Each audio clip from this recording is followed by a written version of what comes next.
April 20th Town Board meeting. Please rise for the pledge. Pledge allegiance to the flag of the United States of America and to the republic for which it stands, one nation under God, indivisible, with liberty and justice for all. Roll call, please. Jeff Renahan, First Ward. Go Carlos, Second Ward. Ann Berger, 3rd Ward. Michael Sifon, 4th Ward. Stefan Krakow, 5th Ward. Ann Trushin, 6th Ward. Felicia Salvatore, Town Clerk. Jim Nelson, attorney for the town. John Basley, Town Supervisor. Welcome everybody to tonight's meeting. On tonight's meeting, we'll have a presentation from Superintendent Dr. Bonk from Wappinger School District with Kristen Crandall, and second presentation will be by Scott Sweeney regarding cannabis timeline and zoning, and we'll go to regular town board meeting.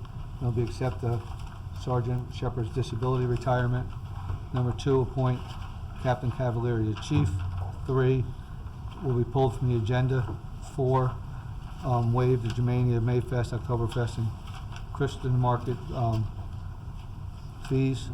5, authorize Eastdale second Friday in Cottage Square.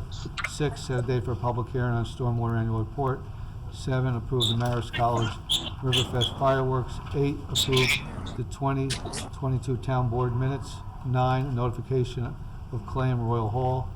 10, retain Vanderwater for Royal Hall. And then after that, we'll go on to the Committee of the Whole. At this point, I'd like to suspend the rules for any item on the agenda. Second. All those in favor? Aye. Aye. Is there anybody to speak on any item on the agenda? There was also one special consent for the Vassar Walkathon. Oh, But I missed that's- that one. Is there anybody who would like to speak to any item on the agenda? Yes, I'd like to. Go ahead. Just state your name. Right, this is Michelle, and again, I'm speaking about the zoning aspect of the town of Poughkeepsie. In the meeting of the Michelle? 14th. Michelle? Which Yeah. item on the agenda are you speaking referring on? to? This is budgetary. This is budgetary. Which No. item on the agenda? This is No, only for agenda items at the Agenda items moment. only. Oh, I thought it was to any item. No, that's at the Any end. item on, any item on the agenda, at the Okay. end of the meeting, we'll do any item. The end of the meeting? Yeah, we'll Yeah. do any other Jay? item. Yes. Yep. Okay, because this does concern the budget and what was decided on the last zoning meeting with the resolution number 1. Yeah, there's nothing in here that's discussing the budget, Michelle, so I don't know. This is just for items that are on the agenda. There's no budgetary. Okay, so there's not going to be any conversation about budget? No. No. Okay, I thought that might have been one of the aspects of this meeting. No, the public comment comes at the end of the meeting for any item that's not on the agenda. Okay, all right, Jay, thank you. You're welcome. Is there anybody else who would like to speak to any item that's on the agenda? If not, a motion to resume the rules? Second. All those in favor? Aye. I'd like to make a motion to move item number 2 to item number 1. So moved. Second. All those in favor? Aye. Aye. Mr. Renahan? Be resolved that the Town Board of the Town of Poughkeepsie does hereby authorize the promotion of Captain Joseph Cavalieri to the permanent position of Police Chief at the yearly salary of $156,803.79, subject to a probationary period of not less than 8 nor more than 26 weeks per civil service law, effective immediately. And be it further resolved that the Town Supervisor is authorized to execute and file all documentation required by the Dutchess County Department of Human Resources in connection with this appointment. So moved. Second. Been motion and second. Any questions? All those in favor? Aye. Opposed? Motion passes 7-0.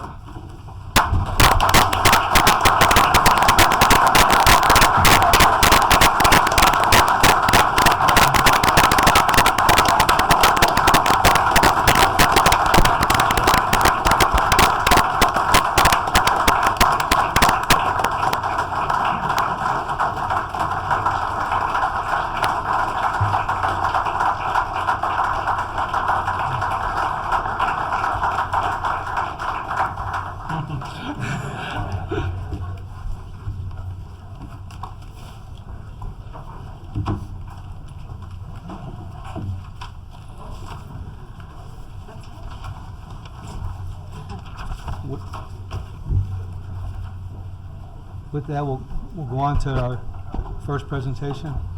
Dr. Bonk. You thought they were all here for you, right? I was going to say I felt well protected this evening. I can certainly say that. Now they're leaving. See what happens? Just so I just want well, to make sure that we're ready to roll here in this scramble. So we have a PowerPoint presentation for you this evening on the proposed superintendent's recommended budget. well, they're not going If to you hear could you. hang Better sit down to the mics, that'd be Yeah, great. just before you start, I want to welcome Wappinger Central School District for coming up. Dr. Bonk had brought up that he would like to come discuss the budget and get it out in the public as much as possible, and we thought this was the perfect audience to do it.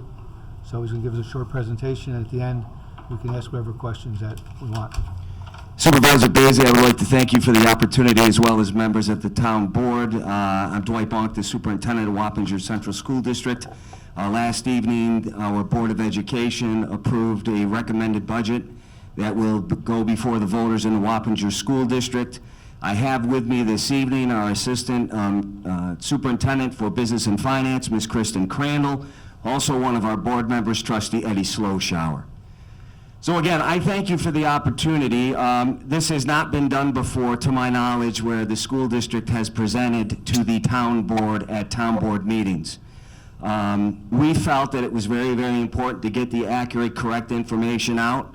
Not only are we doing these presentations within district, we're also doing one here this evening. We're doing one in the town of Wappinger, and we're also doing one in the town of East Fishkill. So I want to thank you for that. So, Wappinger Central School District 2022-23 ballot presentation. The mission of our district is to empower all of our students with the competencies and confidence to challenge themselves, pursue their passions, realize their potential, while growing as responsible members of their community. And the theme for this year's budget is connecting with our community. We have to connect with our community, so we'll talk a little bit about how we did that. I'd like to recognize the members of the Board of Education, President John Lumia, Vice President Peggy Kelland, Trustee Carrie Cahill, Trustee Keith Odoms, Trustee Marie Johnson, Trustee Eddie Slowshower, who's with us, Trustee Michael McFarland, Trustee James Spencer, Trustee John Morgan, the senior staff. I mentioned Ms. Kristen Crandall, our Assistant Superintendent for Finance and Business Development, Darren Olkema, Assistant Superintendent for Compliance and Information Systems, Dr. Michelle Cardwell, Assistant Superintendent for Curriculum and Instruction, Richard Zipp, Assistant Superintendent for Student Support Services and Accessible Education, our Director for Human Resources, Renee Harris, Director of Facilities and Operations, Ronald Broas, and Alberta Pedro, District Clerk and the Secretary to the Superintendent. So, just to familiarize you with the Wappinger Central School District, 6 municipalities, part of the town of Poughkeepsie. We are the 9th largest school district in New York State with just under 11,000 students. There will be 4 propositions on the ballot this year. The first proposition will be our budget, which comes in just under $266 million. We also have a capital improvement proposition, number 2. That comes in just over $20 million. Proposition 3 is our bus replacement purchase. That's a little over $2 million. And then Proposition 4, which involves a lease to Gibbons Lane parking lot, which is actually in the village of Fishkill. So we can move forward. So let's take a look at Proposition 1, which is our budget. So how do we connect with our community? We didn't develop this process and this budget in a silo. We followed the mission and core values of our district, also the values and goals of our district's Board of Education, senior staff discussion and goals, as well as community input. We have had on our website now for 3 months a website where an individual can send an email, and people have sent emails, and people within our community have indicated to us what their priorities are for our students. Needless to say, we're coming out of a challenging 2 years. So there are a number of items that we believe we need to address. So what were the driving forces behind this year's budget? Balance the student health and wellness supports for our students and staff to continue to personalize the educational experience for all of our students by maintaining our current staffing levels and educational opportunities in these most challenging times. maintain our current educational program by supporting academic supports, academic enrichment opportunities, extracurricular activities, as well as professional development for our staff. Again, our continued goal is to come in with a fiscally responsible budget that also serves our students with the programs and services that they need. This year's tax levy increase is 0.83%, which is far below the tax cap. And we'll talk a little bit about that in a minute. Ms. Crandall? So as you see, the tax levy, little under $180 million. For the past year, for next year, it increases $1.4 million. Levy to levy increase 0.83%. Needless to say, the budget was enacted by New York State back on April 9th. The governor's proposed budget was increased, and I would like to thank our state representatives for the additional increase over what the governor proposed, which was an additional $813,000. Ms. Crandall? So what are we going to be doing within this budget? First of all, we're going to keep all the programs and services that we have, and we are going to add 14.4 positions to support student health and wellness for our students and our staff, social workers, E&L teachers, special education teachers, guidance counselors, school counselors, nurses, office staff, safety and security officers, as well as the addition of a school safety officer who is a uniformed officer at Van Wyck Junior High School and at Wappingers Junior High School. We have not had school resource officers at our junior highs in the past, only at our high schools. This year, at our junior highs as well. School resource officers I mentioned, we need to keep our buildings clean, now more than ever, with some of the things that we've endured. We have 4 additional custodians that we're adding to make sure that our buildings are clean and safe and ready to roll. Increasing opportunities for our students. Boys volleyball and girls modified lacrosse teams will be added. A marching band in Wappingers at Roy C. Ketchum High School and John Jay High School. We've added staffing to our personnel department, an additional position to help with the required reports from New York State, as in addition to oversee all of our substitute staff, which, as you know, has been a challenge to get qualified substitute staff over the past 2 years during the pandemic. And we expect it will continue to be a challenge as we move forward. An additional day of late runs at the middle schools. So we go from 2 days a week to 3 days a week at the middle schools. What does that mean? More time to stay to complete homework, more time to become involved in the life of the school, participate in clubs, activities, extracurricular activities. We're migrating from School Tool to Infinite Campus, which is a student information system. This will improve the workflow and improve the communication from the schools to the parents. Communication is key. Now more than ever, we know that. We also have a district-level building project of up to $100,000. Restoration of funding for school-level supplies and activities, including field trips. Allocated funds for the continued implementation of UPK program. And increased funding for the preventative maintenance of our athletic fields and our facilities. So what the proposed budget, what does it mean for the taxpayers? And again, this is based on the current assessed values. We understand these assessments may change. But as it stands right now, you see for a $150,000 house, you're looking at an additional $27 a year, $250, $39 a year, $450,000, $72 a year. This is for the budget Proposition 1. And again, I mentioned before, the tax increase in the levy. If you look here, you'll see that in 2017, 2018, the tax cap was 0.95%. The tax levy was 0.95%. 18-19, tax cap was 2.92, tax levy 2.92. You see a pattern. You can all read this. And that pattern continued and has been moving in that direction since the inception of the tax cap in 2012. This year is a different scenario. This year, the maximum allowed to go to the tax cap is 1.38%. This budget falls about 0.5% below that, which increases the tax levy by 0.83%. It does that, and it also continues to provide us with the programs and services that we provide our students now, and adding an additional 14 positions. Why?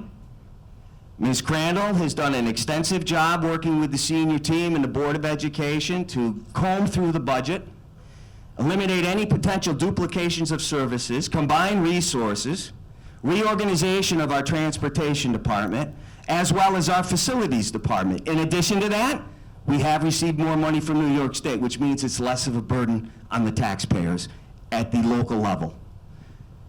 So, revenue, 68.57% comes from the tax levy. Almost 30% comes from New York State, 1.4% fund balance, just under 1% other revenue. Expenses, we're a people business. We should be a people business. 50% of our budget goes to salaries, another 32% goes to benefits. Contractual, 7.65%, BOCES 7.16%, supplies 1.64%, textbooks 0.22%, and equipment 0.06%. So that's what makes up the just under $266 million budget. Expenses by category, instruction 53.8%, undistributed 32.4%, general support 8%, transportation 5.63%. Proposition 2 is our capital project. Just over $20 million. So by law, every 5 years, the school district must audit its facilities, and in 2022, a building condition survey identified approximately $75 million worth of work that was necessary to be done. Obviously, it can't be all done at once. So how did we prioritize the areas for improvements? Well, we have the Capital Improvement Committee, in which Trustee Sloshower actually oversees, which is made up of board members, staff, district architect, community members. Prioritize 4 areas of need that were addressed in that survey. Obviously, safety, got to have a safe environment. Replacements or upgrades, infrastructure, and program. So by creating a capital project proposition, the district will receive reimbursement from the state in the form of building aid, and without that reimbursement, the increase would fall directly on the taxpayers. What are some of the things that we're going to do? All schools in the area of safety, install emergency kitchen appliance shutoff switches. These are things that need to be done. Sheaf Road, install a fire-rated door. That's important. Van Wyck Fishkill Plains, replace asbestos floor tile. You have to remember, some of these buildings have not had extensive work done since they were built. And the latest year, our newest building, Ms. Crandall, was built in what year? Do you know offhand? I believe it was 1969, and it was John Jay High School. Okay. So that's the newest building we have. And how old is Wappingers Junior High School? Older than that, okay? So there is work to be done. It's 80 years old. Very good, thank you. Replacing electrical panels and upgrading fire alarm systems, needed. Installation of parking lot salt shed, that's needed. It freezes in the wintertime, we have icy conditions, we need salt. Vassar Road, let's relocate the electrical transformer to a place that's more safe. Infrastructure, John Jay Facilities and Operations, District Office, Orchard View Alternative High School, they need a complete roof replacement. Wappingers Junior High School, you may be familiar when you drive through the parking lots that it's very difficult to navigate because there are potholes. There are cracks in the curb. There are issues involving drainage. It needs to be repaired. It is a safety concern. Oak Grove, another parking lot that needs to be replaced, along with the sidewalks. Facilities and operations, a conversion to natural gas, transportation, interior renovations.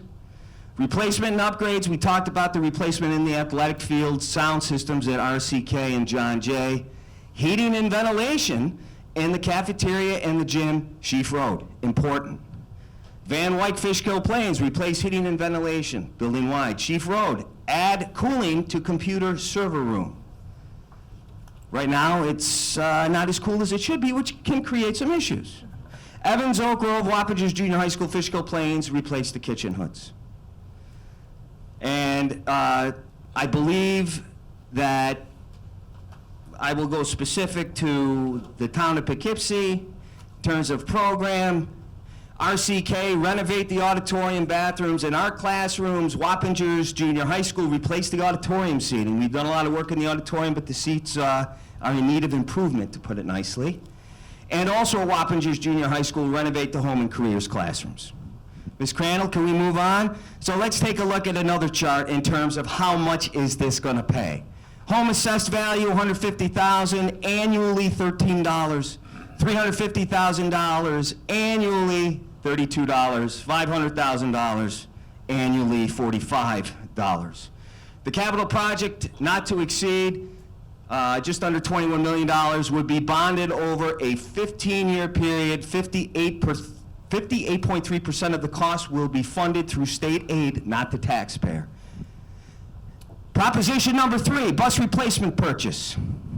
Little over $2 million.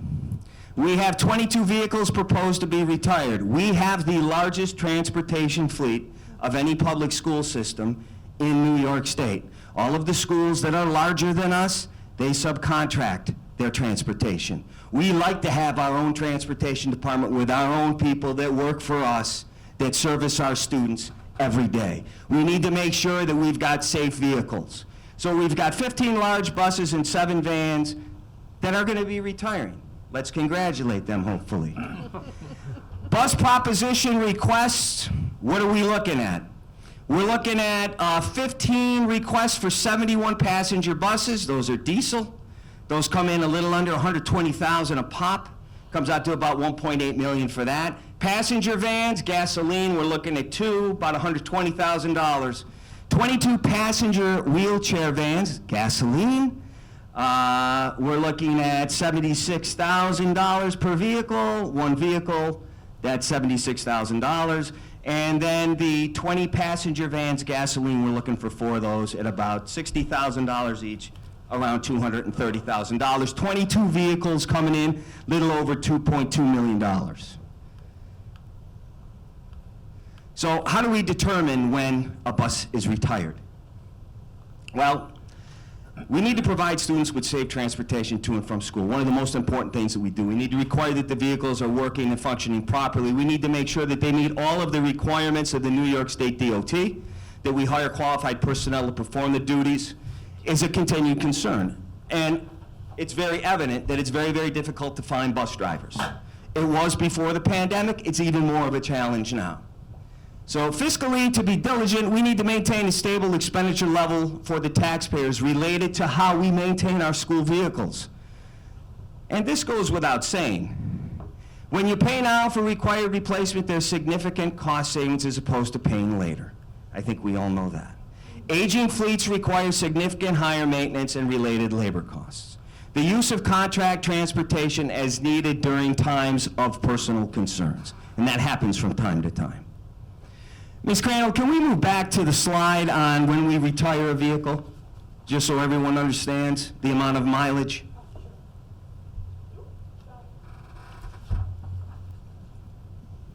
Okay. So we would typically retire a vehicle when it has about 134,000 miles and it's 11 years old. I think you would agree that that's probably about time to retire a vehicle based upon the amount of travel that our vehicles have. Can we move on, please? Proposition 4. This is the last proposition, and I thank you again for your time. Lease Gibbons Lane parking lot. So the Gibbons Lane parking lot, the district owns 2 parcels of land at Gibbons Lane in the village of Fishkill. In 2001, the district determined the property was not useful for school district purposes. And we have since leased the property to the village for $1 a year. Property is currently a public parking lot behind Fishkill Tire, provides 32 parking spots in a congested area. The village maintains and insures the lot at no cost to the district. Since this arrangement has been mutually beneficial, the district and the village propose to extend the lease with the same terms for an additional 20-year term to expire in September of 2041, and this is required by law, correct? Now, worst case scenario, contingency budget. What does it mean? So if the budget fails, the board has 3 options. They can adopt that contingency budget, which I'm going to share with you in a moment. The board can choose to revote the same budget or revote a revised budget, and the date for a budget revote is June 21st. The contingency budget removes all of the expenses that are not ordinary and contingent, such as equipment. The 22-23 tax levy would be capped at the 2021-22 amount of $179,700,000. The contingent budget amount would be about $264,221. It would be a budget-to-budget increase of 3.05% from last year. It would equate to a reduction of what was proposed in that budget of $1.492 million. And what would that do to the programs and services we can provide? Well, with a 0% tax increase, we would have to cut 9 positions to support student health and wellness for students and staff, and I talked about that before. That's 9 out of the 14.4 would have to be cut. We would have to say goodbye to the school resource officer at Wappingers Junior High School and Van Wyck Junior High School. We would have to eliminate 2 of those 4 custodial positions, as well as no overtime for student activities or events. Boys volleyball and girls modified lacrosse teams would not be added. The marching band would not be added at Royce C. Ketchum High School and John Jay. The middle school runs would go back to 2 days instead of 3. We would not migrate from school tool to infinite campus, which would mean we would have the same communication and student information system that we currently have. The district level building project would not be available. There would be a reduction of funding for school level supplies and field trips, and there would be a reduction in funding of supplies and scheduled preventive maintenance for our facilities and athletic fields. So I tried to go through that as quickly as I could. I know there's a lot there, but I wanted everyone to be informed. And again, we look forward to feedback from the town board, from the community. The email is budget@wcsdny.org. There will be a public hearing on the budget Monday, May 9th at 5:30 at the Royce C. Ketchum High School Library. If you go to wappingerschools.org and you look at our website, you'll see information on the 2022-2023 budget. And there are also prior year's information there as well if you want to do an analysis and a comparison.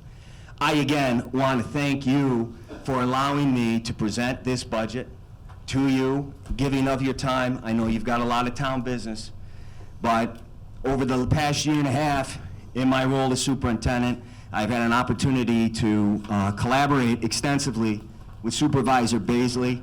We have developed a very positive relationship. We like to do things collaboratively, and when I reached out to him to say I would love to present at a town board meeting, he said absolutely. So Supervisor, I want to thank you for that, and I'd like to thank all of you on the town board for your time. Thank you. Thank you, and so everybody knows, we do meet all the mayors and supervisors in that district. We all do meet regularly, as in tomorrow morning we'll be meeting again, so I'll see you shortly. Yes. Thank you very much. Greatly appreciated. Sure. Question? Sure. I just want to thank you for the presentation. It's nice to see you come out and present it to the board, present it to the public, and the fact that you put out there what you're spending, why you're spending it, why it's necessary. I was very impressed. It's a lot of people would like to spend and not have anybody see what they're doing. It's impressive to see a district that's stepping forward and going out to the public and finding new ways to make it so that people are engaged. I don't live in the Wappinger School District, but like I said, I thank you so much for coming out here and making this information available and presenting it in a way that's understandable, because what you went through was a lot in a fairly short amount of time, but I actually was engaged in listening to what you were saying, following along, and everything connected all the way through. So thank you very much. Appreciate it. Appreciate that, thank you. Anybody have anything else? No? Thank you again so much, and I see I cleared out part of the room. What happened to my protection? I guess I didn't. Supervisor Baisley, Town Board, thank you so much. Have a great evening. And we'll see you tomorrow, Supervisor Baisley. Thank you. Councilman Carlos, always good to see you, my friend. No, thanks for coming out. Thank you. Thank you. He's a bartender. I don't know, we're getting there. Lots of feedback. Thank you. Thank you.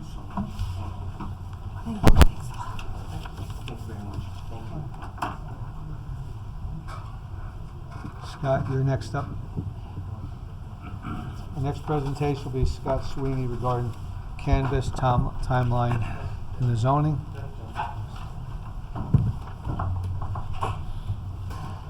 Mike Welter, do you want to do the lead up to this? Thanks, Mike. Sure, Jay. We had an opportunity to meet with Scott and Lisa and their team about their plans for opening up cannabis retail establishment. They'll talk more about that in a moment. But one of the reasons why the timing of this is important is because, as you know, we're working on code updates for the town. One of the things we're focusing on initially is just some of the, I guess, for lack of a better term, hot button issues, things that we know we need to have addressed in our code that aren't currently addressed. Some of those things are more long-standing issues that we've known we needed to take care of. But one of them, this particular issue, cannabis, is a new issue, which has been, as you'll hear more about, made legal as a regulated industry in New York State. And so we will need to be making some decisions in the near future about, the areas of the town where we want to allow certain parts of the industry to go. So I think this is, for both, I think for you, Jay, and for myself, I found this very informative to kind of get a better understanding of what the industry needs and is looking for. And in particular, here we have some folks who are local who are interested in getting started in this industry. So with that, I'll stop and let Scott and Lisa take over.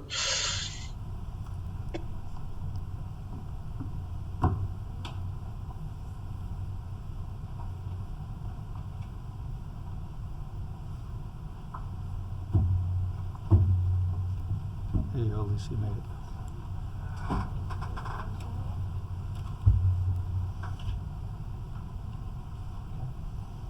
All right. You can use that one too, Oh, Lisa. perfect, even better. All right. Good evening. Thank you, Supervisor Baisley and the Town of Poughkeepsie Town Board. Thank you for inviting us to speak. We're excited to be here, introduce Duchess Roots, update you on the law for the adult use cannabis, update you on our project, and what we hope to really do is just engage in this discussion and answer any questions that you may have. So with that said, my name is Lisa Sweeney. I am the president of Duchess Roots. My husband, Scott Sweeney, is the COO. We are both residents of the town of Poughkeepsie, born and raised in Poughkeepsie. We'll talk a little bit more about ourselves. But we just appreciate you giving us the opportunity to provide some additional information and background information on where we are in terms of the laws and regulations, and where we'd like to see Duchess Roots in the town of Poughkeepsie. So our topics, again, we're going to breeze through this agenda and really our slides, because our point is really to engage in this discussion. So we'll start with an overview of the cannabis law and how we got here, introduce Duchess Roots, and how we can partner with the town of Poughkeepsie along with our next steps. So with that, I will pass it on to Scott. Thank you, Lisa, and thank you to the town for inviting us here tonight to discuss and educate you on this new use and the what's coming down the pike. And we've done a tremendous amount of research, and it all started back after March 2021 when New York State passed the MRTA, or the Marijuana Regulation and Taxation Act. And we were interested in this business, and we began to explore it. And as we explored it, we got deeper and deeper into it. Subsequent to that, New York State gave all the municipalities the option to opt in or opt out. And as you know, the town did decide to not opt out. And ultimately, after that, the state, through legislative action, passed a law allowing hemp farmers who have been in the business for 2 years to go ahead and be fast-tracked to be the first allowed to cultivate marijuana in the state of New York. And that process took about 3 weeks. And what that told us is that this process was going to start moving quicker than we expected. It wasn't until Governor Hochul got into office that the actual Office of Cannabis Management, which sits in Albany, was appointed and filled out. And that office is tasked with basically proposing the rules and regulations surrounding how this industry is going to get rolled out in the state of New York, all the way from cultivation to retail to delivery to processing and distribution. So subsequent to that, after they did that in March, they issued some conditional draft regulations for adult use recreational cannabis. And we were following that because ultimately the town had to, or excuse me, the state was going to license these hemp farmers to grow cannabis, and they needed somebody to sell it to. So my point here is that this process is moving, I think, a little bit faster than we all thought. And so we're here today to kind of talk to you and educate you about any questions that you may have. One of the things that the MRTA did in March of 2021 was give the ability for municipalities like the town to enact laws that govern the time, place, and manner of these businesses. So through zoning ordinances, the town does have the ability to regulate the hours of operation, the safety and security, the location, the parking, and other items that may be important to how these things are cited in our community. We'll touch more about those details as we get further on in the presentation. Lisa, I'm going to turn back to you. Keep your mic. All right, so introducing Duchess Roots. So just a quick business overview. Our purpose is to apply for and operate a recreational cannabis dispensary in the town of Poughkeepsie. Our mission is to provide safe and legal access to high-quality cannabis products in a responsible and professional manner, with safe access to premium quality cannabis, organizational best practices, and community engagement.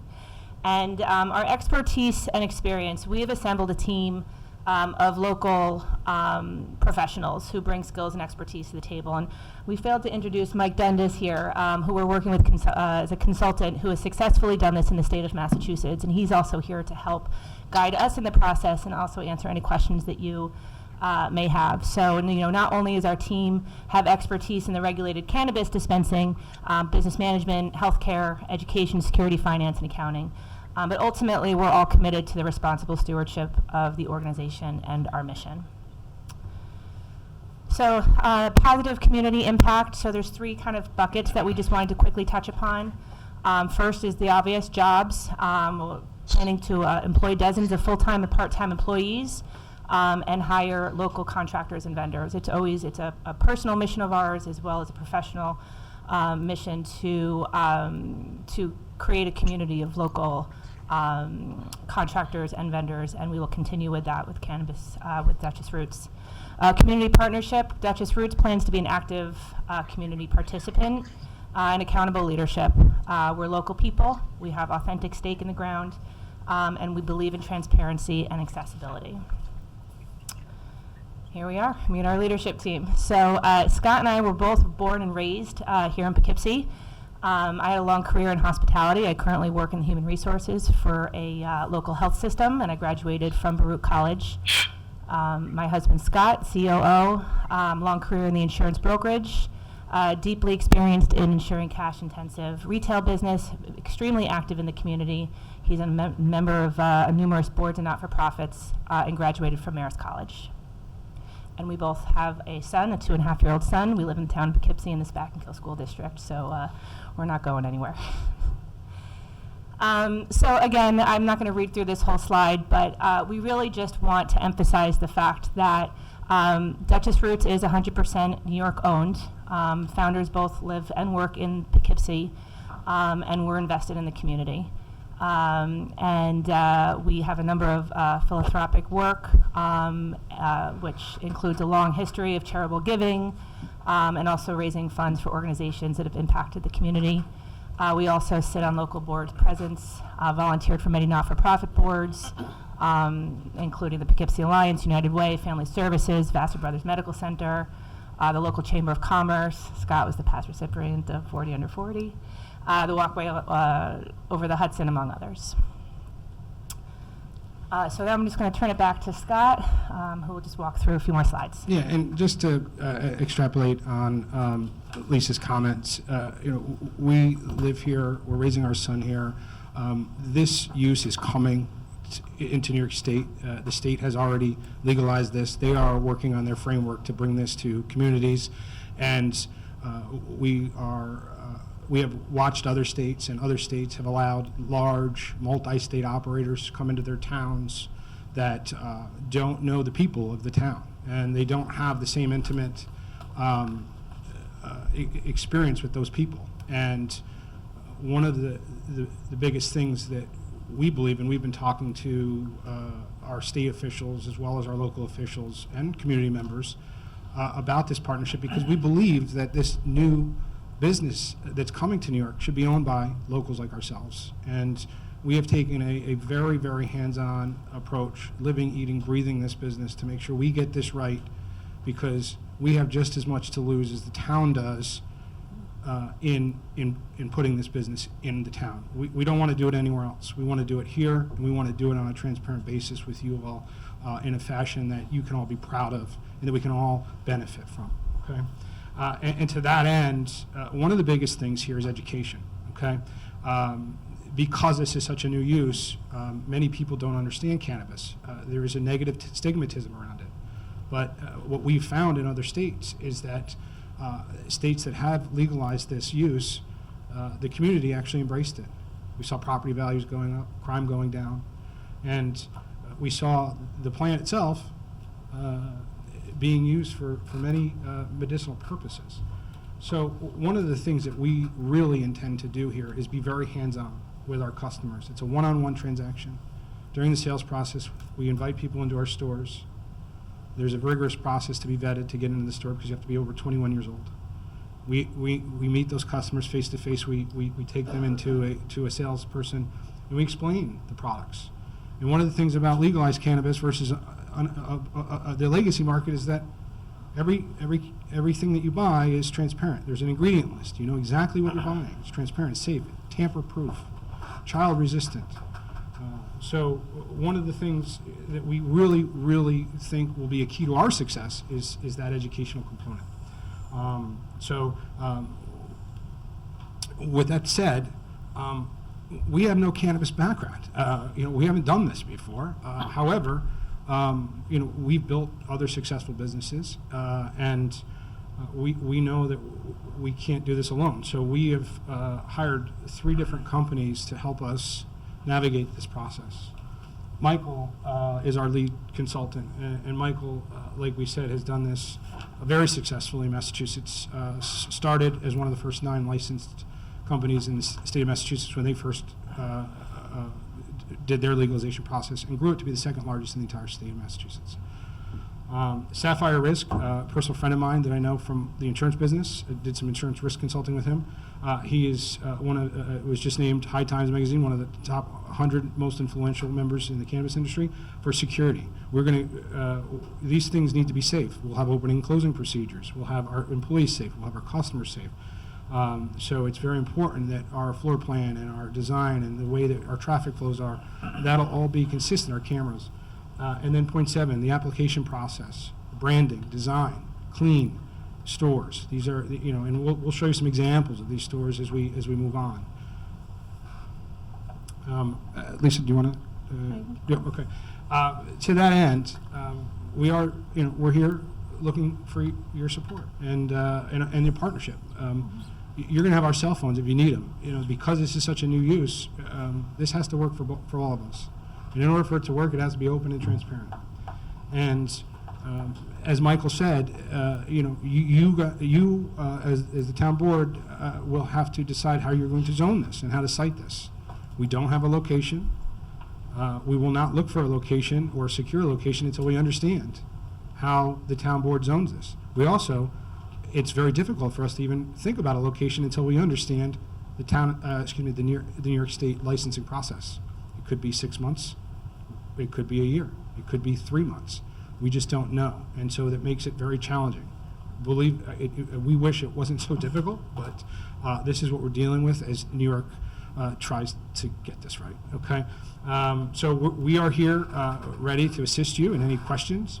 Michael is an expert. Michael has done a lot of these types of meetings and has worked on zoning in other municipalities. Speak onto it. We can tell you, kind of what a retail dispensary looks like, and answer any questions you may have. Yeah. So again, next steps. I kind of hit all these points, but we've done some of this. Okay. We have local counsel in place. We have our consultants in place. We want to give back to the community through this process, and we are developing community plans as we speak. We are in the process of forming an advisory board, which is unique to this business, retail business. Most retail businesses don't have advisory boards, but we're going to have an advisory board. And then, essentially, we're watching everything very closely. And as we watch things closely, we'll start to execute our business plan or continue to execute our business plan. And once we get licensed, we're going to have to raise some funds to be able to finalize this. So we just wanted to close with this before we open it up for questions, but we thought that it would be nice to kind of share some images of kind of our design approach in some existing locations, just so you have an idea of what this looks like. So we have 2 slides here. We have the interior and exterior, so you can see it's very clean, very easy, not large spaces. Here's another example. So we can leave this here and I guess just open it up for any questions. Okay. Scott, before you start, we had one comment. Dutch's Roots has not been picked as a person of the town to be in partnership with yet. I mean, this is a beginning process. And we asked Scott to come in because to work us through the process, because there's a lot of small pieces that still have to be put together. When they apply, they're going to have a location most likely to apply. So they have to come in and sort of get the feeling of what boards would be in favor of them. We could endorse 2, 3, 4 candidates, because even if we endorse a candidate for this spot, it does not mean that they're going to get a license. So we had 3 or 4 different people come in with 3 or 4 different locations. It could be either one of those. And also, any location is not available because there's a lot of stipulations to different property owners to whether they can get it through their mortgage company or the companies just don't want them there. And one of the things I think Scott has mentioned is they're looking for more or less, if it comes that time, a standalone location, which would be probably their best option. And I'll just open up to that, because that was one of the questions that came across the screen. Thank you. Any of the board members, I think at this point. I would just say, like I said, thanks for your presentation. I know that, like I said, this is going before us now with the zoning part of it, and I know there's going to be obviously public hearings on it, so I bet that would be the best time to come in to answer some other questions that obviously some of the residents would have. Scott, if you can leave your information, so if any of the board members have other questions that, as this process goes on, they can get in touch with you going forward, because we know that one of the new items that came out was the governor's approach to who should have the first set of licenses, you know, which hasn't really been finalized yet either. So there are so many things that are still on the table.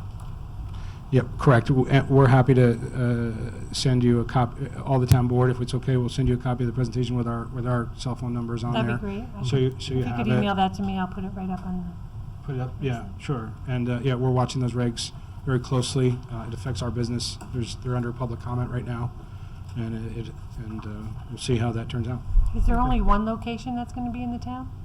That, nothing's been decided. I'm just asking. There's only a number out there so far, which is not also decided of how many licenses they'll be giving out. To And the it whole seems like state, right? there won't be a ton of them, yeah.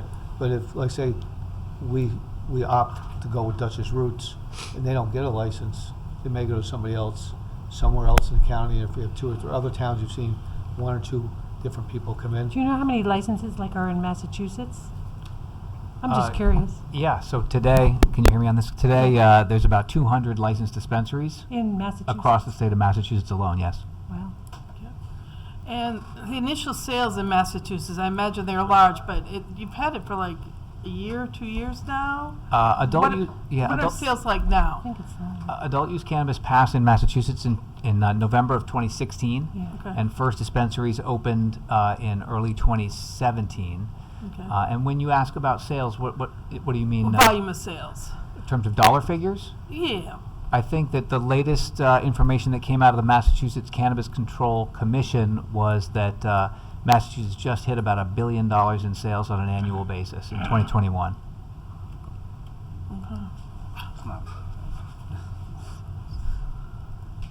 Anybody got anything else? No. Thank you Thank you very for much. coming. Thank you for your Thank time. you very much for having us. With that, brings us to our regular agenda. We're gonna do committees? No, we're gonna do a regular agenda first. Oh, okay. Mr. Carlos? Number 1? So this is number 1. Right, correct. Resolution number 1. Whereas the town of Poughkeepsie has received a determination regarding an application of the town of Poughkeepsie Sergeant Tarek Shepard for disability retirement from the office of the New York State Controller, New York State and local police and fire retirement system dated February 18th, 2021. Whereas said determination found that Mr. Shepard is permanently incapacitated for the performance of his duties as a town of Poughkeepsie police sergeant. Now therefore be it resolved that the town board of the town of Poughkeepsie does hereby concur with the office of the state controller's office determination, and his disability retirement is effective immediately. So moved. Second? We have a motion and a second. Any questions? I'd just like to say, Tarek, over the years, I got to know him when I was on the court and as a town board member. He was always a pleasure to work with. I thought a very good officer, and I wish him luck in, he's with disability retirement, so I wish him luck going forward. Agreed. All those in favor? Aye. Opposed? Motion passes 7-0. Number 3 will be tabled at this time. Be it resolved that the town board of the town of Poughkeepsie does hereby appoint Michelle No. Turk. Number 4. Uh-oh.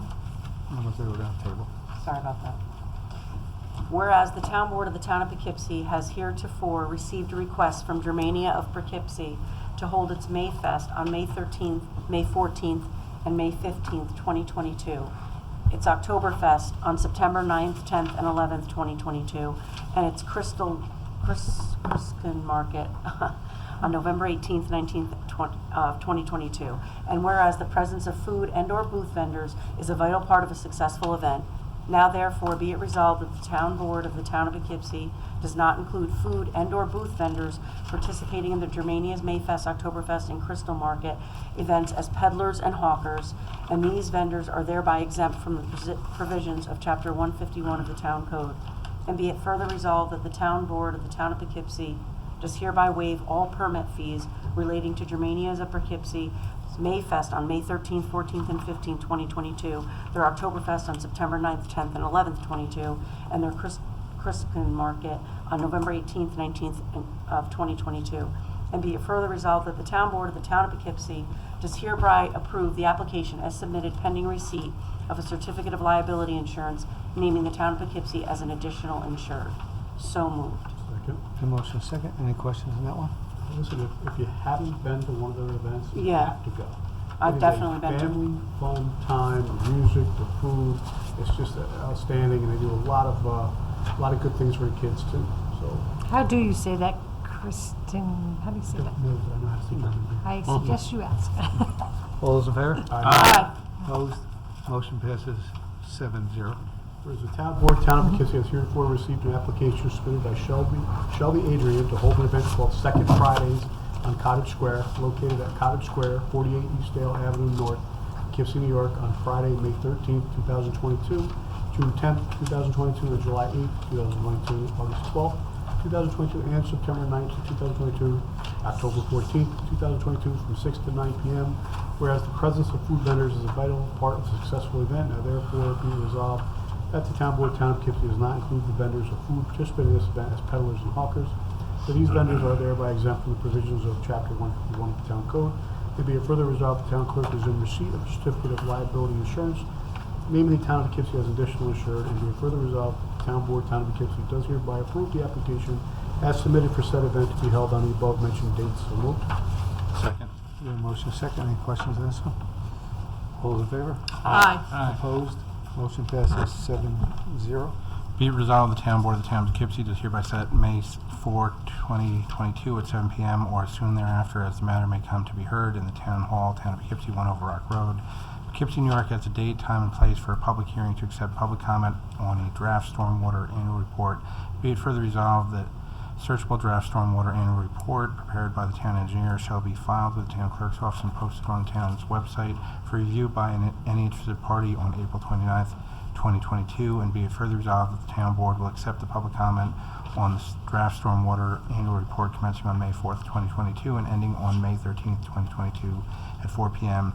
And be it further resolved that the contact person for this report is Robert Bozek, Department of Planning, 1 Over Rock Road, Poughkeepsie, New York, whose email is rbozek@townpoughkeepsie-ny.gov, and be it further resolved, the town clerk is authorized and directed to immediately publish a notice of public hearing and the comment period, and be it further resolved, the town board does direct the director of municipal development to review any comments on draft stormwater annual report and file the final report by June 1st, 2022. So moved. We have a motion second. Any questions? Yeah, do we do this completely in-house, or do we have a consultant do this for us? CPL does part of it. What does it cost? It's tied into his term, and I think the fee was $20,000. And this, New York State requires this, right? Yes. And they're making it more difficult this year. They're making it's a lot tighter this year. And I guess, In a way, does you it know, move, does it move the needle? year after I'm not year? going to say it moves the needle, but it keeps it at least in place because it's making sure that we're going out and actually cleaning out the catch basins and doing things like that, which are what dumps the silt into the rivers and things like that. So they do go out and they have to monitor so many basins a year. We have to do that Yeah. and pay employees to do that, and then we have to spend about $20,000 to report to New York State that we did that. Yes, God said, yeah. They don't trust us. All right. The fact that we're doing it, I think, is the positive, and we should be able to make a simple documentation. Yeah. But no. Yep. All right. And from what I hear this year, I haven't read the new reports, but it's gotten a lot stricter and a lot harder. And smaller towns are going to have serious hard issues with it because they're tying them into more than what we've done a lot of it already, but the smaller towns are definitely going to be struggling. All right. All those in favor? Aye. Opposed? Motion passes 7-0. Whereas the Town Board of the Town of Poughkeepsie has heretofore received an application from Mayor's College to include a fireworks display at its Riverfest event to be held on Friday, April 29th, 2022, and whereas the applicant has notified the Fairview Fire District, and whereas a certificate of liability insurance has been filed with the town clerk naming the town of Poughkeepsie as an additional insured, now therefore be it resolved that the Town Board of the Town of Poughkeepsie does hereby approve the application as submitted for a fireworks display to be held on Friday, April 29th, 2022 at 9 p.m. at Mayor's College Riverfront Property, 3399 North Road, Poughkeepsie, New York. So moved. Second. Got a motion and second. Any questions on that one? Yeah, just a small change. Felicia, just the chief now is not Mater anymore from Fairview. On the form, you mean? Yeah, just so you know, it's I know, I got an Gilnack is email now. and I didn't put it on here, but it's from the right person. Okay, Just one, just a They small did change. note, they're getting much better at Okay. doing everything. We're a small little district. But thank you. Yep. All those in favor? Aye. Opposed? Motion passes 7-0. Be it resolved, the Town Board of Town of Poughkeepsie is hereby accept the minutes for the following 2022 Town Board meetings to wit: January 19th, 2022, Committee of the Whole Regular Town Board meeting, February 2nd, 2022, Regular Town Board meeting, February 16th, 2022, Regular Town Board meeting, March 2nd, 2022, Regular Town Board meeting, March 23rd, 2022, Regular Town Board meeting. So moved. Second. Motion. Felicia, one of the March ones, Committee of the Whole meeting? I think the March 9th or something was it. I don't do minutes for the, Oh, okay. It was just on there because workshop they were meetings are joint? not Okay. required. All right, they weren't joint, so it's not on there? All right. Yeah. All those in favor? Aye. Opposed? Motion passes 7-0. And 9 is just a notification of a claim referred to legal, Royal Hall.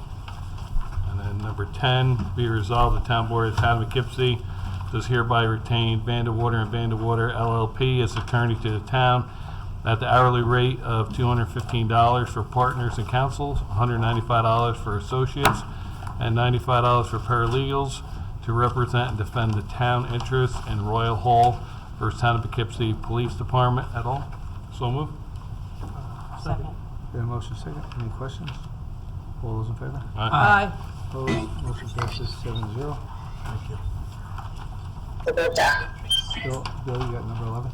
11, be it resolved that the Town Board of the Town of Poughkeepsie does hereby grant special consent to the following items to wit: 1, authorize a Vassar College walkathon. And be it further resolved that upon objection of any member of the Town Board, an item may be removed from the list and voted on separately. And I'll read the resolution. Do we have to vote on that? You look at 11 Yes, first. All those in favor? Aye. Opposed? Motion passes 7-0. Who seconded that? Nobody? Resolution says special consent 1. Not me. I definitely didn't. Be it resolved that the Town Board of the Town of Poughkeepsie does hereby approve the application submitted by Vassar College to hold a walkathon on May 6th, 2022, from 12 p.m. to 2:30 p.m. on areas of the Vassar College campus. And be it further resolved that the Town Board of the Town of Poughkeepsie does hereby approve the application for said walkathon pending receipt of a certificate of liability insurance naming the Town of Poughkeepsie as an additional insured. So moved. Second. Got a motion second? Any questions? All those in favor? Aye. Opposed? Motion passes 7-0. That brings us to the end of our Town Board meeting. And I just wanted to say, Jay, too, as far as the minutes go, there is a summary from every meeting, whether it's a committee of the whole or this meeting that's put up on the website. No, it just caught my Right attention up. when one meeting was a joint meeting was listed, then I thought If about it's a it. joint one, it's listed, Yeah. but if it's not. That brings us to our committee reports. Finance, Nothing to report. technology. Yes. Well, visitors to our website, we had 27,000 visits to our website, and it was down 17% from last month, and that was primarily due to the taxes had been paid and COVID kit. yeah, COVID kits, so things have been down. And the top 4 pages that were visited is the main page, which is 22% of the total views, followed by the payment page. They got 6% of the views. Receiver taxes got 5%, and the billing department got 5%. Then as for our government delivery, that's our email and text services, we're up 119 subscribers. So that gives us a total of 5,777 subscribers. So that's really good. And also now we've got stats on YouTube. And we had 413 views on YouTube and a total of 50.5 hours of watching for the YouTube. And of course, cybersecurity is a main concern these days. So we've added a multifaceted authentication to our remote access to our network to make it more secure.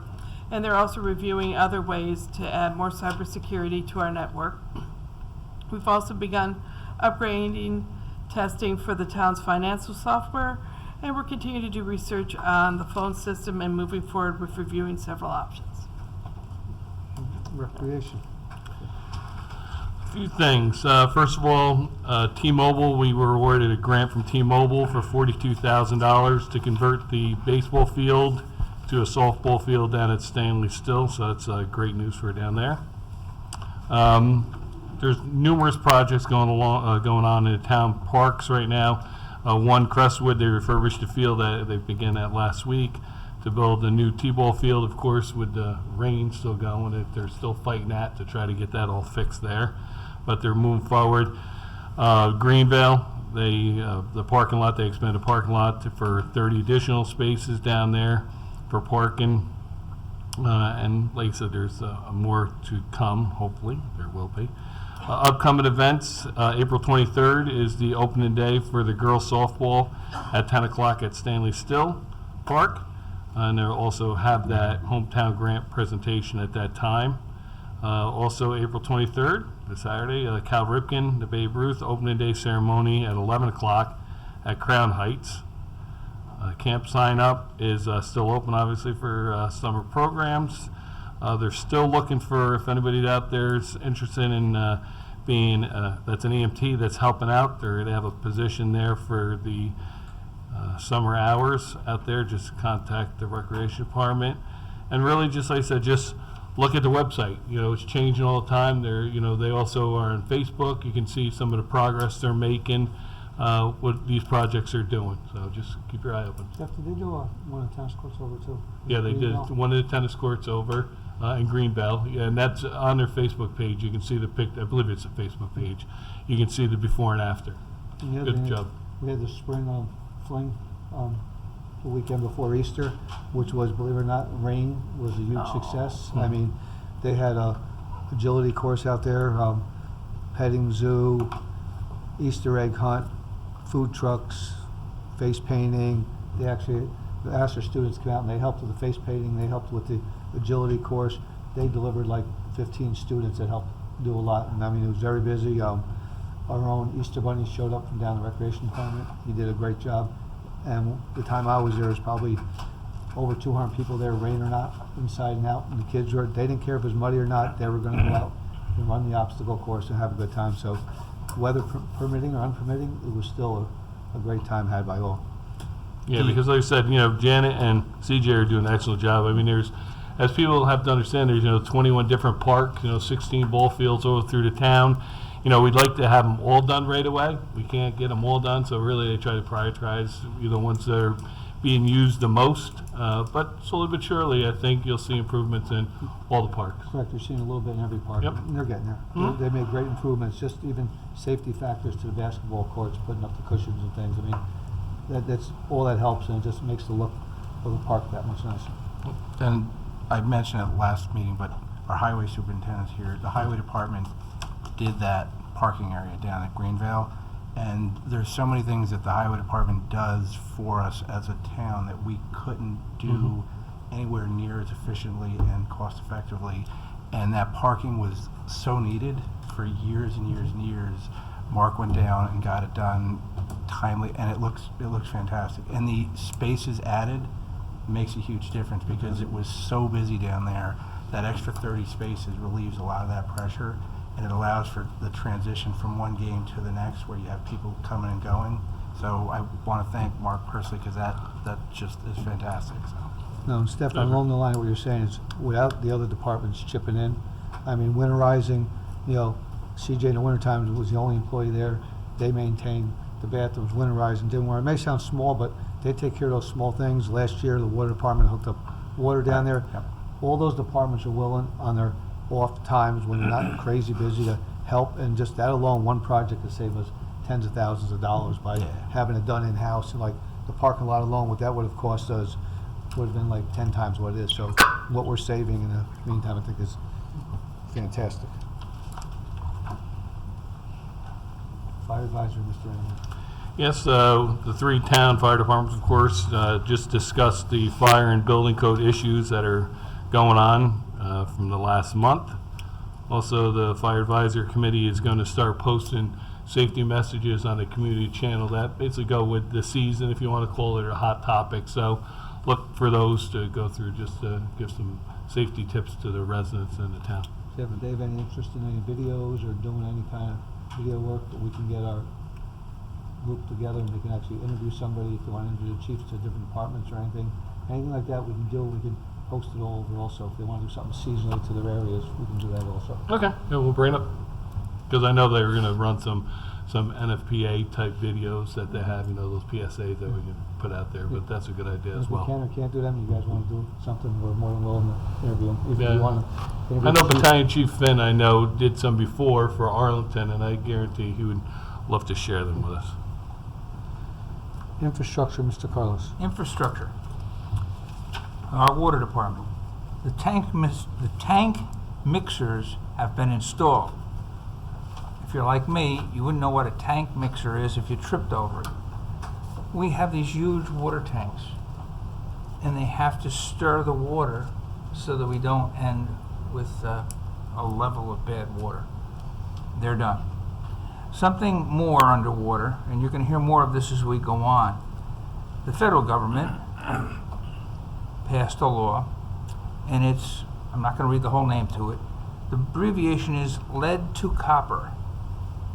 And by 2024, we, the town of Poughkeepsie, has to produce a survey inventory of all the residential, commercial buildings in town that receive water, and whether or not lead pipe is part of that water delivery. If it is, then it goes on our list. Eventually, all the lead pipes have to be taken out and copper pipe put in. Now, I know my house has got copper coming in. So anything, and my house was built in the 60s. So any of the newer neighborhoods should be fine. Where this may be a problem is in some of our historic areas. Where I know there's a building on Fulton that has a 2.5-inch lead pipe going from the curb box into the building. Those are all going to have to be. You're going to hear more about this as it goes on. Highway. Our highway department's Well, getting. just while you're on the water, just so people know, if they do get a letter from the town asking to either have them take a picture or have the water department come in, if you're not comfortable, please reach out to the water department. There's enough scammers out there. So they are sending notes around, to people. They are knocking on your door. They should have all the proper identification. But if you have any second guesses, please call the water department or call my office. It will let you know if they're out there legitly or if somebody else is out there. Okay. Our highway department. Kudos on the help down at Greenbelt Park, Mr. Superintendent. Right now, the highway department is getting ready to start the paving. The plan for this year is to retop pave 15 to 20 town roads. Sewer.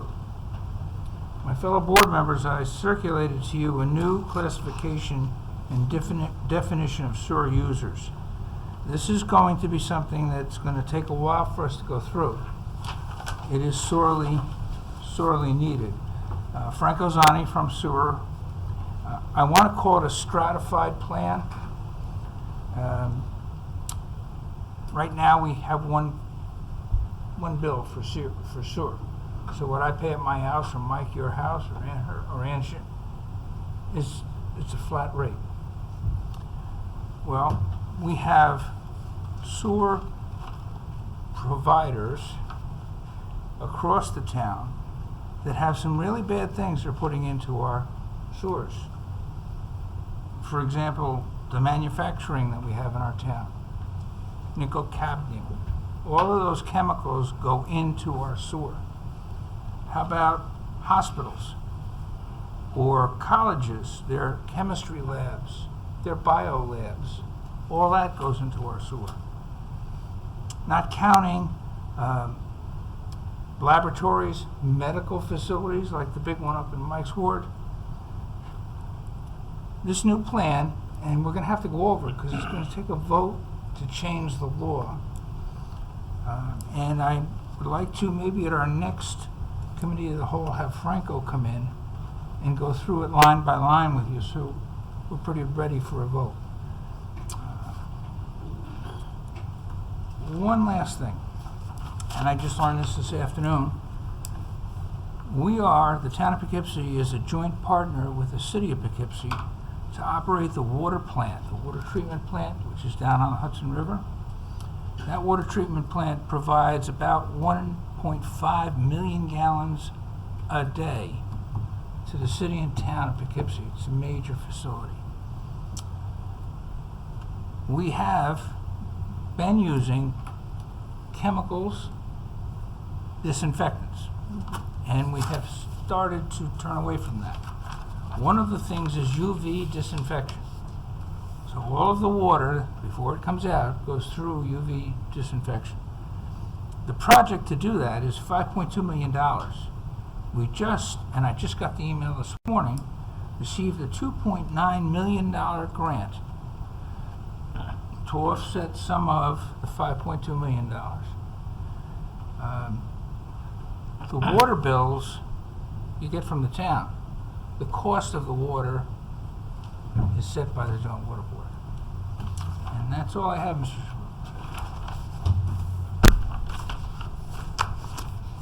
Building construction, all I got to say so far is we keep meeting on the possible purchase of the day school. We'll keep you updated as we go along. We're meeting with the consultants every week just to see if it's still going to fit, if everything's going to go in place, and then get a final cost analysis of where we're going to be at the end. We are still currently working on a weekly basis with our consultants and in-house staff. Nothing on personnel? That's why I knew that. Not really. Not really, yes.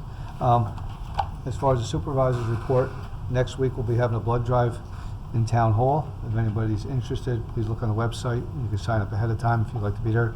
There was always a need for blood, and it seems that as summer comes along, there's a bigger need for blood as we move along. So it's something that people should definitely put in their mind if they can donate, if they're capable of donating blood, to either come into Town Hall Monday, and if not, look for a different location that they have all over that they can possibly do it.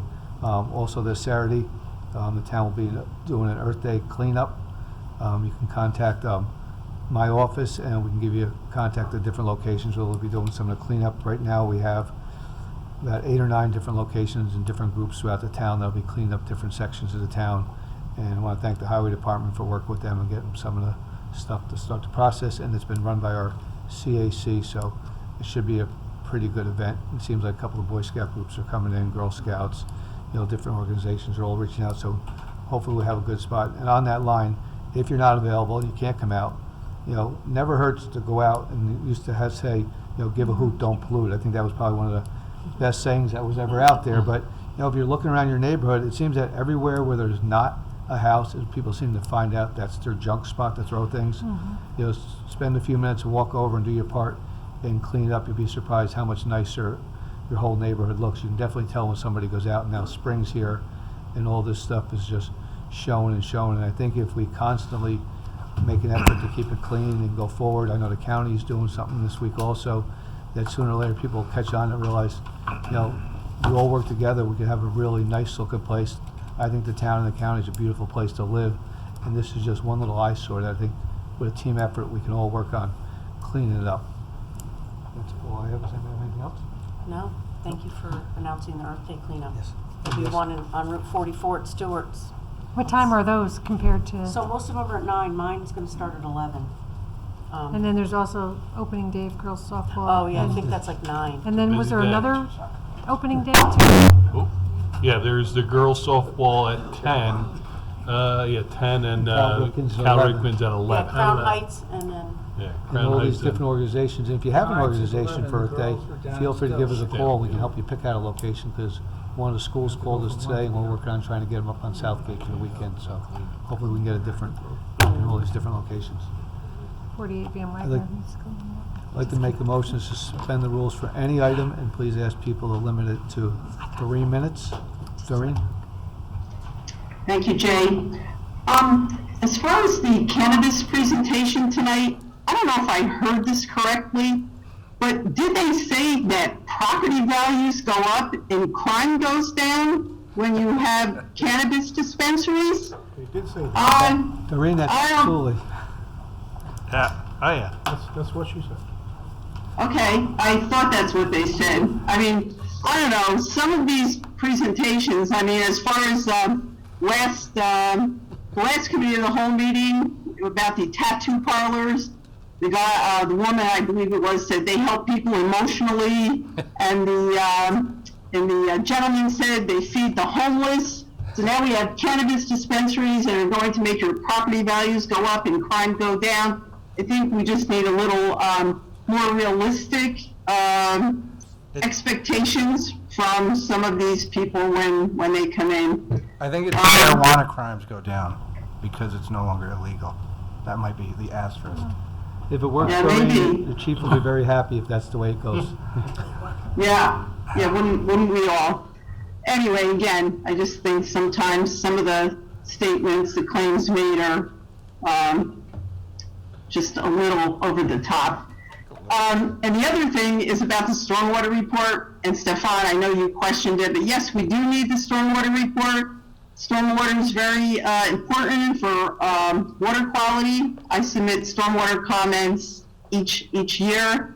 While the town, may be better than some other towns, there's always room for improvement. There's always items on the inspection reports that sometimes you can take issue with. So yes, that is a federal regulation that I think is important. I haven't yet looked at this year's. It's not available yet.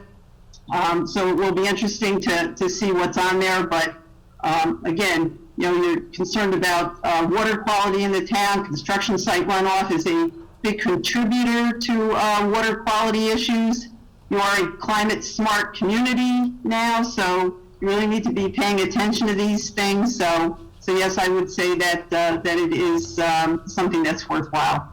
Yeah, Doreen, I don't think it's not worthwhile. My question was really about what the cost is to the town for the actual report and how we pay for it. So, but I understand, and I do appreciate the fact that you read this thing each year, because you do hold us as a town accountable when things are not the way they should be. So, I thank you for all your input. So, all right.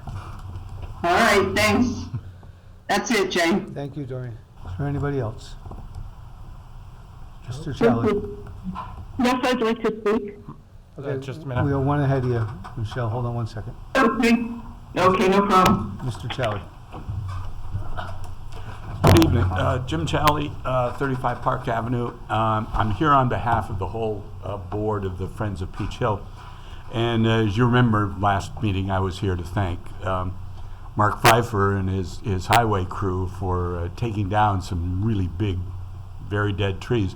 Tonight I'm here to thank the town and the water department specifically for putting in a water line at Peach Hill. This is something we've wanted since the park opened over 10 years ago, actually 15 years ago. Last week, a crew from the water department came in, extended the line from Edgewood Drive along the entryway, put in a meter, a shut-off and a winter drain, and a spigot. And I must say, they were terrific. The circumstances were just awful. You'll remember last week there was just rain. Mm-hmm. Every time they dug a trench, it filled up with water. They had to pump it out, and the mud was up to their knees in some places. But they got the job done very efficiently and cleaned up the area, reseeded it. Even cleaned up the driveway and the parking area, and left the place much nicer than they found it. We couldn't be happier with the work that they did. This is going to mean a lot to us, especially when we have events up there, to have water available. Also, over the next few years, we have a long-range landscape plan that involves replanting trees as old ones die and have to be replaced. And this will make watering those trees and putting in new plantings of all kinds so much easier. So thank you, and particularly thank the water department. Great crew. Jim, you're doing something for Earth Day too, correct? Pardon? Is Peach Hill doing something for Earth Day up there also? Yeah, actually, we're, forgot about I was up today and we marked out an area. We're gonna create a pollinator garden. Not too far from the picnic area. It'll be visible from the main trail, and we'll have signs up so people know what a pollinator garden looks like. Basically, it's a big patch of wildflowers, which will look nice. So yeah, so that's going to be our main project. Sounds great. Thank you. Yeah, we had another workday. Volunteers a couple of weeks ago did some clearing and some cleanup and trail maintenance and that kind of thing. So as the winter or as the summer goes on, we'll have more, and we always post it on our Facebook page, and we have a list of regular volunteers that we email to. But anybody that's interested in doing some volunteer work of any kind up on Peach Hill, let us know. We've got a web page. There's an email address there. All they have to do is send me an email. I'll get back to them right away. No, Jim, thanks. It's a good Thanks. group you have up there. I see you worked with the fraternities a couple of weeks ago and you got Yeah. them out. And that seems to be a steady group that's been up there helping you. Yeah, Marist? yeah. Maris fraternity goes up and helps them. quite Yeah, a bit. Theta Delta Chi. Oh, nice. And, yeah, they're terrific. And apparently there's a regular program. I don't know whether it's just this fraternity or whether it's all the fraternities at Marist. They essentially make a pledge to do so much volunteer work in the community, and we're just lucky enough to have connected with them. No, that's a good connection. A lot of them, some will go towards food pantries or different things. They seem to have Yeah. their direction, but you seem to have that group up there for a while. I think they even placed the bench up there a few weeks ago for one of their members that passed. Yes. Yeah. Yes. Very, very nice. No, you had a very good rapport with them. Yeah. Okay. Thank you. Thank you. Anybody else? On the water main break? Hey, Tommy. Hey, Michelle? Franco. Live on I'm location. sorry, but I Michelle? can't help but watch them. Michelle, go ahead. Yes, thank you very much, guys. Good evening, everybody. Listen, I just wanted to give you a heads up. Jean Marie Neighbor was contacted. She's the Deputy Commissioner and Director of Community Services at DC Department of Behavioral Community and Health. She was just notified of the cease and desist that Pittsfield, Massachusetts, it's about an hour and a half away from us on the Taconic, their Board of Health just wrote a cease and desist order against Verizon. So whether or not they prevail, I suggest that everybody on this board, the COW, look to EH and the word trust.org. You put in search terms Pittsfield, and you can actually see the cease and desist that they put forth, and it was based on numbers of conferences that they've had with informed scientists and doctors about the effects of RF microwave radiation within the FCC guidelines. So on that basis, and on the basis that people were being sickened by a recent antenna that was placed, within a residential area, that's what they felt they had to do. So they're only about an hour and a half away. So, that what kind of rides with that is the last meeting of, I think it was a zoning board meeting of 314. There's resolution 9 to retain HDR once again, and it was out without public comment. I wanted to make a comment about that because if we again, ask a consultant to work for the town, and they're merely kind of following the FCC guidelines, which now really offer no, or I would say highly reduced reassurance to the public that, the guidelines are safe, especially, when you look at what Pittsfield just noticed. The average RF engineer will just be doing CYA analysis for the town. and they're not going to be strategically fortifying any ordinances. And Mike mentioned to me, or mentioned in the meeting, that the zoning board meeting does not write the town code. So of course my question is, I've been trying to reach you guys to ask you this, but who does write the town code? It really needs an update. So if I can just speak to Joyce perhaps tomorrow and ask her that question, maybe I can be directed properly. But it's great that we can get some experts. And, I'm also questioning how much control the applicant has on the selection of the RF engineer. Because, it does make me wonder if they have a list of their preferred, and then they just, they somehow make suggestions that our town board or our zoning board accepts, our legal department accepts.